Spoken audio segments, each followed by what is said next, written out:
I don't really like this dude, McGregor. I don't like this dude because you called him a prostitute. Let's go back. I'm gonna call him a lot of things, and everything I'm gonna call him. Nah, be nice. Don't do it to him. Listen, I gotta be me. You know, you got me here. I gotta be me. Conor have 5 pluses, right? He quit in all 5 fights. You bum ass bitch.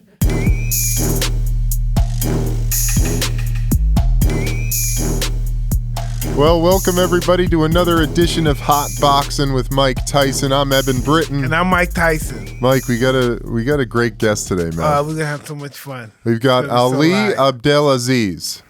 Correct? I said your name correctly? You said it perfectly. Awesome, man. You, among other things, you're Khabib's manager. You're Fabricio's manager. Yes. You're our good buddy Cody Garbrandt as well, correct? Yes.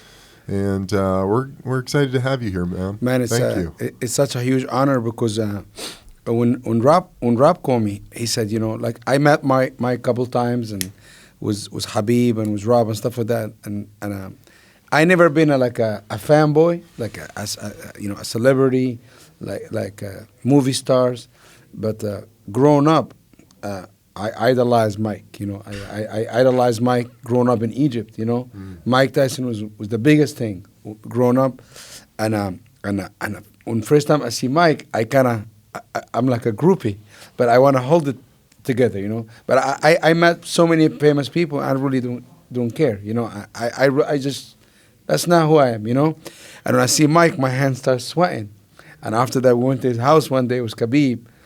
And I was like, man, I don't want to go in. And Khabib said, no, just come in. And after that, we went in. And since then, Mike been amazing. He's somebody I looked up to for a long time. But you're doing a lot of stuff now, too. You know, your star's starting to shine, too, on what you're doing. So let's talk a little bit about that. And, 2018 been crazy for me. You got this, some guys fought world titles, won. And, you got this crazy McGregor Khabib fight. I'm sure you guys want to talk about that. Hey, man. We're all ears, brother. Yeah, you can ask me the We question. saw the fight. What do you think, man? When he tapped out and it was over, what did you do, man? Yeah. Listen, of course. Can we rewind it a little bit though? Yeah. How did we get to that? Khabib. Listen, I don't really like this dude, McGregor, and I don't like this dude because you called him a prostitute. Let's go back. I'm gonna call him a lot of things, and everything I'm gonna call him. Nah, be nice. Don't do it to him. Listen, I gotta be me. You know, you got me here. I gotta be me. Do you, man? Let's go back. Let's be real. It's a reason why Dana White, the greatest promoter in any sport, in any athlete, because without Dana White and Conor, the combination would not be here. Because I think Conor McGregor is manufacturing, UFC manufactured. He got the way he is, not because he was the greatest fighters or double champ, stuff like that. Dana White put him in a position to be that. He fought a whole bunch of, guys he never fought a wrestler, right? The only wrestler he fought was Shep Mendes on 2-week notice, when he was hunting for 4 days, right? And he was losing this fight. I think the UFC know they have something very special. A guy is witty, he can talk shit, yeah. He can promote. Yeah. And they said, okay, we got our golden goose. Let's give him the easiest pass, right? Listen, anything can happen in a fight. One punch, right? That's why he knocked out Aldo. But a good knockout. But it is. But the whole thing is, he already beat Aldo before the fight. He abused him, and the UFC was in on it. Aldo team allowed it, and this is why with us, we know we stayed calm and collective. You understand? And Conor should have fought Khabib. Let me tell you a story, right? First time in Madison Square Garden, the UFC was supposed to happen. We had about agreement between Eddie Alvarez and Khabib, right? But the UFC really wanted Conor McGregor to fight Eddie Alvarez. And they used Khabib to tell Conor, you know what? Fuck you. If you don't fight, we're going to let Conor fight. But at the same time, They told Eddie, if you don't agree to deal, they very much Khabib was the boogeyman. You understand? He's the number one contender. And they got both guys to agree on the deal to show Khabib, hey, you can fight Khabib and fight Khabib. And said, Khabib didn't get the shot. And they made a business decision. I'm okay with it today. Because if I was in a nice spot, I'm going to make 200 million or I'm going to make 50 million. I'm gonna go with Conor. 200, dude. I'm just, listen, at the end of the day, a lot of people said, I work for the UFC. I work because normally, or I work for Bellator, I work for BFL. Normally a manager and promoter, historically, they have beef. I don't have beef with no managers, right? It was any promoters, because by having beef with promoters, it can affect my fighters. And I will keep it 100% with them. Anyway, we'll go back to this Irish prostitute story, right? All right. And after that, Khabib, he hurt his back, and he have to kind of pull out with Tony Ferguson, and stuff happened. Anyway, they said, okay, Khabib now is the champ. He's supposed to fight Tony Ferguson in Brooklyn. Tony Ferguson got hurt. He fought Al Aquenta, whooped him, 43, whatever. Anyway, they said Conor is next, right? But what happened is, the fight night, when Khabib's supposed to fight Al Aquenta, one of Conor's teammates was there. His name is Artem Lobov. And this is the first time somebody gonna break down the story, right? Honest to God, the truth, anything what happened. And this guy Artem, he's the only reason he's in the UFC because Conor. He's a bum, But when you're a champ, you sign this guy, and he's very much got in the UFC with Conor, And he started doing interviews in Russia, and say Khabib is a bitch, Khabib this, and where this I is come, the Arthur where guy? His name is Artem. Artem. He's no longer with the UFC. He's out, right? But he started talking shit. He started talking shit about Khabib in the Russian media because he's Russian, right? But in a way, certain type of the word, like if you're from Brooklyn, you can't call the other man a bitch, right? Yeah. And where I'm Yeah, from, you you don't do can't. that. If you in prison, you can't call other man a Yeah. bitch. You know what I'm saying? It's a fight word. And anyway, on different culture, in the Muslim culture, or different countries, you can't call other man a bitch. But Khabib doesn't cuss. He's a nice kid. He's all So quiet and smile, zen. stuff like that. But realistically, Khabib is from Dagestan. You know what I'm saying? Dagestan is a place, is a war zone. You know what I'm saying? The guy was the Olympic champion in wrestling, and it's a high star place. It's respect is number one. Everything else is number two. A lot of places is money number one. Respect in Dagestan and Chechnya, place you went to. Respect is number one. Yes. And you can't Or fucking you would slip. disappear. You vanish. You would disappear, You will vanish, right? Yeah. Really bad Fuck that. stuff, man. Really Anyway, bad No. stuff, man. Really bad stuff. Fuck that. but that show you how real this is. Yeah. Khabib saw him doing fight week, and Khabib went to him. And I was with Khabib. He rolled up on him, and he have a friend with him. Khabib is a nice kid, man. You never see Khabib talk shit about nobody. He's a funny guy, And he went to him, and he grabbed him. He said, yo, why, I never know you, and why you call me that? And he's like, oh, this, I never said that. I said, yo, you said, but all Khabib wanted to say, I said it, I'm sorry. He's a forgiving guy, man, and he started denying it. And Khabib started getting angry. And he got like 20 dudes here with him. And I said, yo, everybody needs to back off. Let him talk with this man, right? And after that, Khabib was talking, and he started denying it. And I was like, yo, just fucking admit it and apologize. And after that, Khabib give him little bit some, little slap, not slap, just back at the head. And after that, I stepped in, and one of his friends with him started on his mouth. And after that, one of the guy, just cracked him. But I took Artem because I know he's fighting. And I think he's fighting, let him do his thing. Listen, if other man grab my head like that, the first thing I'm going to do, I'm going to take off on him. I'm not going to let nobody touch me. And I'm 41 years old. I don't care who he is. If somebody grab my head like that and talk to me like that, I already know he's soft.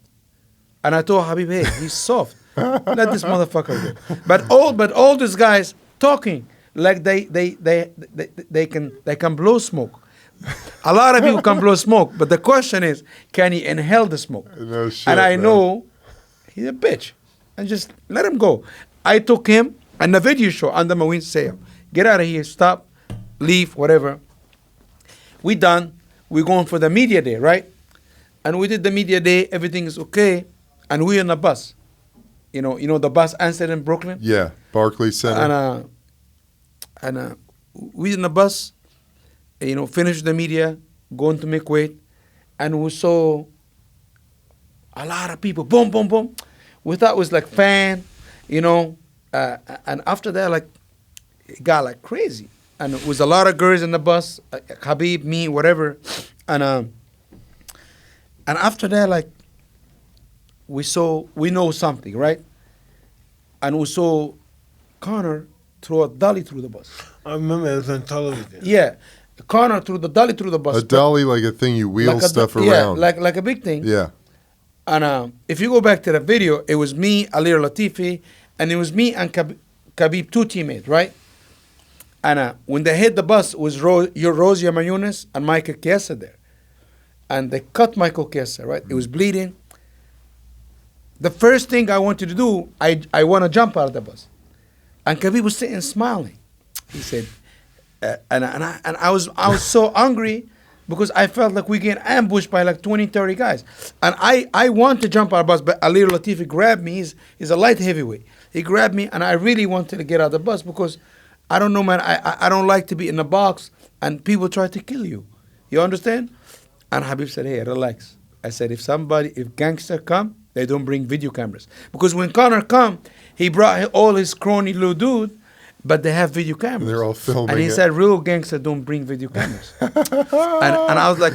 That's stone cold, man. Yo, he was sitting. He didn't get up. Habib was smiling. When all the stuff was going on, he didn't get up. And after that, this stuff happened. These guys happened. They left. They brought the video camera. They started jumping around.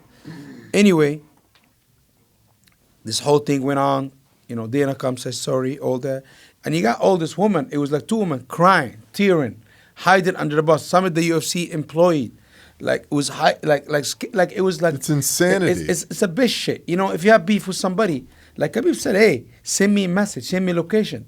We can do 1-on-1. He can go under the Brooklyn Bridge, 8-on-8, 10-on-10, 20-on-20. We can get it. It's no problem. But you don't harm other people, and we understand at the time. I didn't really know Conor, but we understand Conor. He's a bitch because only bitch can do that.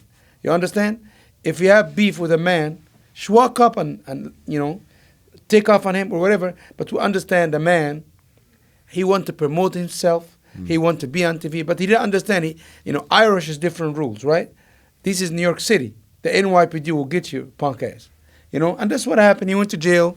He paid some money. He come out. It was a great promotion for the UFC. But realistically, Khabib, of course, he wanted to make money, and he made a lot of money in this fight. But it was personal, right? Yeah. It would become a personal. It would become a Kutcher versus Kutcher. It become right versus wrong. It will become evil versus good. You know what I'm saying? It's people said Ali and Frazier was big. I think the story behind this, that of course this is gonna be the biggest, right? Or Lou and Lennox Lewis. But I think this one, it got so much out of hand. Like some of the best pre-antic was Mike Tyson. Yeah. Lennox Lewis, listen, hey, me and Rashad Evans used to stay in the dorms at Greg Jackson's. And for a year, and every day we had a DVD player. And we watched Mike's documentaries. Rashad, I think, one of the biggest fans. And after the documentary was finished, Rashad started imitating you, right? And even at one point, he tried to box like you. And I'm not joking. I think Rashad, and that's how I got introduced to you. But like the Mike Tyson. I know Mike Tyson growing up, but the real Mike Tyson, Mike, talk about that pre-fight. Those pre-fight antics. Yeah, man. I want to listen to Getting into fights and the shit talking and what's going through your head. I don't know. I don't remember that stuff. You don't remember it? I just remember in my sick head, I was the baddest man in the room. Nobody better talk to me. Nobody better look in my face. You know, it's just it was just that way. You know what I mean? Yeah. And I guess they believe that crap. You know what I mean? Because that's just how I felt that day. I wanted to fight. I couldn't wait to do it. Yeah. So you were ready to rock. Every second, outside the ring, all the time, ready to fight them guys. Hair trigger. It's ready, yeah, all the time. Because I mean, watching those press conferences, it's like Conor. It's just a nonstop shit talking. A lot of that has to do with nerves, you know, being nervous. Yeah. Let me tell you something about Conor, right? He's a guy. He's manufactured by the UFC, but you know, the whole thing is a lot of motherfuckers believe the hype, and he thought the hype was real. We know all along he's a bitch. We know all along. You understand? I'm gonna tell you what this guy's who's all about, right? He come from something, nothing, right? But a lot of people in this game, Mike will tell you about that, right? They never forget where they come from. They never think they are bigger than the game, right? He thought he's bigger than the game. And all the time, my slogan, social media, I say respect the game. Because if you don't respect the game will eat you alive. You understand? And this is a guy, he got used to some kind of attention by the way he talk, and he disrespected every opponent. When Mike fought with his opponent, Clarence Lewis, and he said, "I'll fuck you till you love me." Faggot. You know, all that. You know what I'm saying? That was fucking real. Yeah. Because that was, we fighting. You understand? He never talked about the man and religion, culture, race. Conor crossed all that. Yeah. He called people fucking midgets. You know what I'm saying? Like, you know, probably he was never hugged as a kid. You know, maybe he wasn't getting, serious, maybe he wasn't getting laid. You know what I'm saying? When he was a kid. Maybe, you know what I'm saying? But fame and money change people. That's why I told my guys. That was true, because I never got laid as a kid.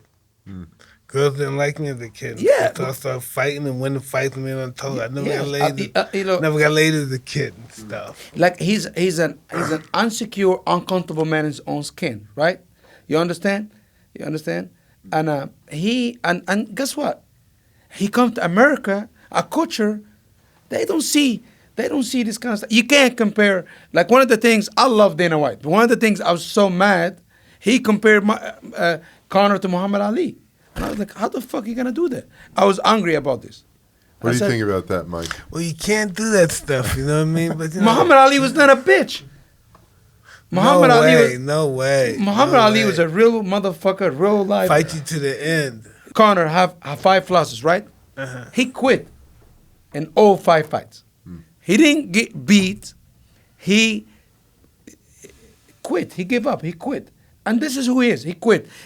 Like at the end of the day, when you're the hammer, everything is good. But when you're the nail, sometimes it's hard to make decisions, you know? And and that's why I call him a prostitute. I'm not saying he's getting screwed for money. You know, I don't know. I know what you mean. You know, but I think he promote himself as a prostitute, but he's a high-end prostitute because he have money, he have fame, but he still want to get this attention, right? You know, is it all an act? I mean, listen. At the end of the day, I think does he go? He just goes beyond the act. I'm gonna tell you something. This dude said about me.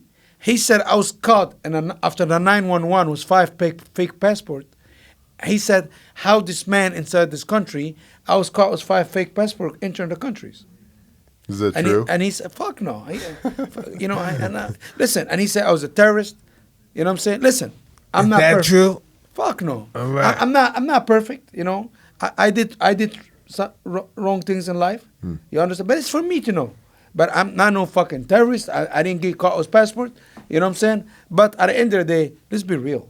You know, I'm a young African man with Muslim descent. I'm the youngest manager in the game. Successful. Listen, yeah, you got all these lawyers and real estate guys, stuff like that. Nobody, you know, I manage 120 fighters. I got 80%. I got 80 fighters in the UFC. The second biggest manager got 20. I understand a lot of motherfuckers don't like me. People want to, You're killing it, bro. You got haters. But the whole thing is very simple. I'm a guy. I still train 5 days a week. You know why? What do you do? Weights? No, I don't lift weight. Cardio? I spar 2 times a week. Okay. I grapple. I wrestle. But the whole thing is I love martial art. But also it keep me. I understand what fighters go through. I understand. I fought too, but I wasn't on the level they are on now. I wasn't a good fighter. I wasn't. Well, I think that's really cool, man, that you have a background as a fighter, so you know what these guys need and what they're going through. And you're not going to put a guy in his 3rd fight in Japan against a dude who's in his 30th fight. No. Like, you would never do that. And this is why, like, this whole, we'll go back to the press conference, and start calling us terrorists and this and this and this. And I don't really enjoy it. I didn't like it. But the person kept all calm, Khabib. Khabib said, everything is good. Everything is great. I'm going to handle this. And he went there calm and cool and collective. You know what I'm saying? Dana White was saying Conor is the big boxer in the UFC, right? He got dropped. It was an overhand right by Khabib. And Khabib is a wrestler, right? And that's why I go back. Conor, I'm not saying he's a bad fighter. He's a good fighter. Mike Tyson was a great fighter, right? We talked recently through social media, right? I don't want to mention what we said. And our first months, I told him he got some issues. Did you call him a prostitute? Yeah. Oh, okay. Yeah. He have some problem going on right now. And I said, hey, bitch ass motherfucker, the difference between me, you, and us, we don't talk about family, we don't talk about your religion, about this. Whatever you do, best of luck, and start working your wrestling, because your wrestling is a fucking bum. You bum ass bitch. I said, he respond some crazy shit, but it's going. Me and Floyd been talking shit to each other too. Yeah, cool. I got text. Hey, listen to me. If motherfucker Floyd said he doesn't talk with me, I got text, and I'm gonna put him on blast. Because after the fight, Floyd reached out to me. I didn't reach out to him. He called me, and he said, "Listen, I want to fight Khabib, and I want to change you guys' life, blah blah blah." And I very much said, "How are you gonna change our life?" And he's like, "Who are you?" I said, "Who the fuck are you?" Because and he's like, and we start after that we talk. We start texting, right? And we've been texting for almost 4 months. I talked to this guy. What's his name? Leonard. Yeah, but he's nothing. He's fucking zero. I think Leonard is a fucking just there to talk. I don't know. He know how to talk. You know what I'm saying? But if he's a promoter, he's the worst motherfucker promoter you can ever say. I think Floyd one of the greatest promoter of all the time. See, Floyd is a real deal because he can talk and he can fight. Conor is not. Conor he's a Chinese version of Floyd Mayweather. Motherfucking knockout version. Bootleg. You can buy this motherfucker on Canal Street in New York, or go to Brooklyn and Bed-Stuy, get some of them African stores. All this knockout shit. Mike know what I'm talking about. Yeah, I know what you mean. And in a way, knockoff. Yeah. Louis bags. Yeah, I used to sell those. Yeah. But, this Conor thing, man, now Conor want to fight everybody. You want to fight this guy, you want to fight this guy. Does he want a rematch? Listen to me. He don't want rematch. He said he wants a rematch. He doesn't Listen, really want the it. UFC have to protect the investment, right? If Conor, and I think the UFC is wrong right now, because if Conor fought Khabib now, the same result is going to happen. Maybe it's going to get worse, right? But it's such a huge money fight because they can promote the Brooklyn thing and they can promote what happened in Las Vegas, right? Khabib jumping over the cage and all that. Yeah. But now they're probably going to match him with somebody else, but he's going to lose. And I told this today and I said, yo, cash out because this motherfucker doesn't train. He got too much money, And one thing too, the UFC, people blame the UFC promoting this fight, promoting the bus. They have to promote. Yeah, what are they going to do? They have to promote. How are you going to blame him? And Nevada saying, oh, we have to control the trash talking leading up to the fight. This is the fun of the fight. It's the greatest thing the fan look up to promote a fight. Yeah. You look up Mike Tyson's fight. the fight didn't fucking last about fucking 30 seconds. But realistically, realistically, you watch it, the build-ups. Man, I used to wait, man. I'm a young kid waiting. Fuck, man. There's interviews and just wait, just to want to listen, you know? And this is what really make combat sport is the greatest thing ever, because I think fighting is in our DNA. If you go to a basketball game, right, in the NBA final, and a fight broke in the stand, what's going to happen? You're going to turn people turn around and watch a fight. I think human being is an international language. Yeah, it's an international language. People like to fight. You understand? You know? Interesting, man. It's just people like to fight, man, and they like to watch a fight. Even people doesn't like to fight. People would love to watch a fight. People have been watching it since the beginning of time. And this is kind of what happened with Conor, man. Conor won this rematch, and his team then won this rematch. The UFC won this rematch because UFC always want to make money. But they understand if Conor lose again, his value go down very, very bad. And listen, he didn't lose. He got humiliated. You understand? He talk all this kind of stuff. Even more so talking all the shit. Yes. You know, and then getting your ass kicked like that. Did he say something about you? Conor, he's talking shit. I think he likes Mike. Yeah, we're cool. He said some shit. That he said some shit. The way I spend my money and what I said about him. I don't know. This motherfucker. The whole thing is like he's crazy because what happened if him and Mike got locked in the same room? What happened? Guarantee you, Conor will be in the fucking corner. Hey, Mike, I'm sorry. I've been watching your video. Hey, man, I'm sorry. Please forgive me. You know, listen. Probably Conor by himself, I think maybe he's a very nice guy. But you got so many motherfuckers around him. Yo, you the man. You this, you this. All right, so listen, what makes you happy, man? What makes you happy? My kids. Yeah, what you like doing with them? What have you done with them? I love my, you know what I love? Have you took them back to Egypt? My wife went back to Egypt. You know, my kids have not went back to Egypt yet. We gotta go to Egypt to see the pyramid. Yeah, man, fuck, man. If you go to Egypt, man, you're probably gonna have, you know, we're like going. I'm saying me and my wife and my kids are going. Listen, if you go to Egypt, Taj Mahal had a ball. You went to Egypt? Taj Mahal. I went to India. In India, man, I think Egypt. You're gonna love Egypt, man. And Mike Tyson, Egypt. He's bigger. He's bigger than the president. I believe you are bigger than the president. You're gonna need a barricade, bro. No, he will have a barricade. I will set him up. He will have a barricade.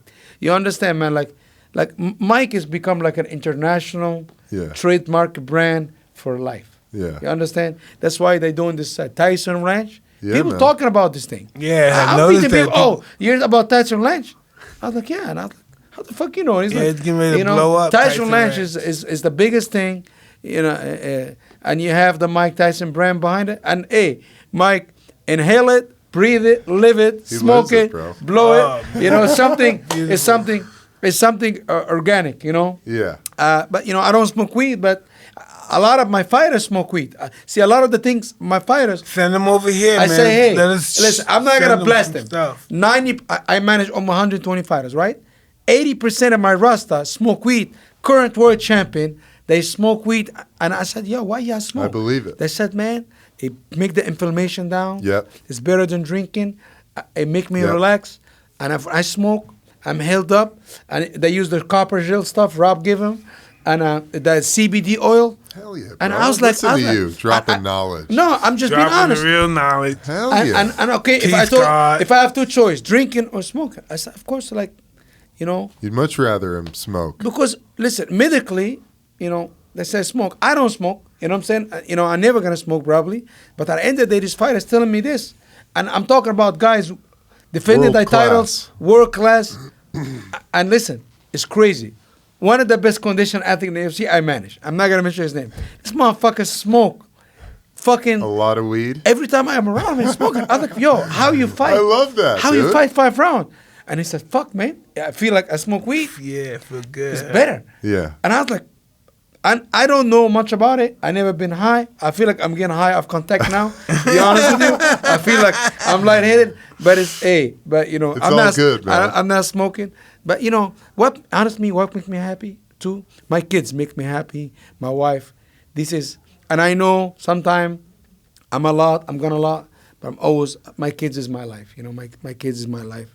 That's and awesome. I'm so grateful to have my kids and they're healthy. I don't care about money. This. My kids healthy. This is very important. And I love my fighters, man. You know when my fighters win, I'm happy. My father's happy. It's crazy. When I have all my fighters in town, I bring everybody to my house, 20, 30 guys, and my wife make dinners, and my mother, and we make kebab. And I have to invite you one time. I think I invited you. Yeah, that'd be awesome. And It's awesome, dude. Well, thank I'm you officially so much, high in this brother. motherfucker. Yeah, I 'cause know you are, I'm man. seeing. Brother. I'm seeing doubles. Yeah.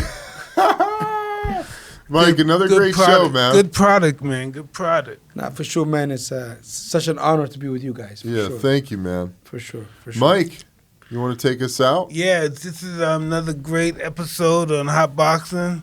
I'm Mike Tyson. I'm Evan Britton. This is Ali Abdelaziz. What an amazing time, and one of the highlights of my career being able to put you guys. Hell yeah, brother. Thank you, Thank brother. you, man. We love you. Love Thank too, you. man. Thank Until you. next time, everybody. Peace. We out.